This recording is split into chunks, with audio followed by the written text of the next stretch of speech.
किसी न किसी विद्वान साधक को अनुभूतियाँ हुई तो ही वह समाज के बीच में उन चीज़ों को प्रस्तुत किए, ताकि समाज के लोग इस शक्तियों, इस ऊर्जा को अनुभूत कर सकें, अनुभव ले सकें और अपने जीवन को सफल कर सकें। हर संत, हर विद्वान आध्यात्मिक ऊर्जा से लोगों का कल्याण करना चाहते हैं। इसीलिए कहा गया है कि संत हमेशा कल्याणकारी होते हैं, दूसरों की भलाइयाँ सोचते हैं, एक वृक्ष की तरह होते हैं कि अपना धूप सहन कर कर दूसरे को छांव प्रदान करें, पत्थर भी कोई मारे तो उनको मीठा फल खिलाए। तरह तरह से वह लोगों की सेवा में रहते हैं। पर आम जनमानस, आम जनता या आम मानव प्राणी, साधारण सभी लोग प्रायः इस भाव को नहीं समझ पाते। लोग अपने अपने विचार, कर्म के अनुसार उसका टीका टिप्पणी करते हैं, परंतु जो उनके विद्या, उनकी साधना, उनके साधना विद्या के माध्यम से समाज को जो क्रियाएं, अनुभव दिया जाता है, उस अनुभव से लोग लाभान्वित होते हैं और उस ओर चलते जाते हैं। जैसे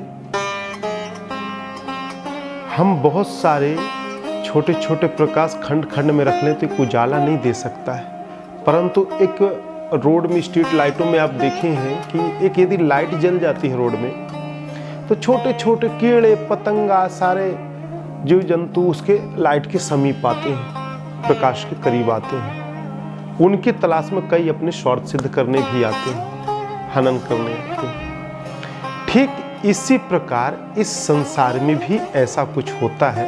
इससे हमें यह शिक्षा और प्रेरणा मिलती है। प्रकृति हर पल, हर क्षण किसी न किसी रूप में हमें ज्ञान, अनुभव और प्रेरणा देती है। हम ले कितना पाते हैं, ये हमारे संस्कार, हमारे गुरु ऊर्जा, संगत और हमारे सद्गुरु की कितनी कृपा है, इस पर निर्भर करता है। हम कितने समर्पण हैं, यह सबसे महत्वपूर्ण विषय है। तो वह कीड़े पतंगे आकर उस प्रकाश का भी आनंद लेते हैं।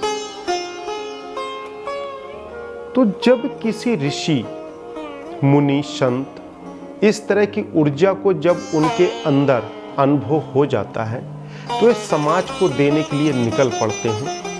फिर वह ऊर्जा के पीछे जिनको उसकी तलाश है या जिनका उनसे इंटरनल कनेक्ट है, वह खुद चलकर उन चीज़ों को अनुभूत कर लेते हैं, फलीभूत हो जाते हैं, लाभान्वित हो जाते हैं।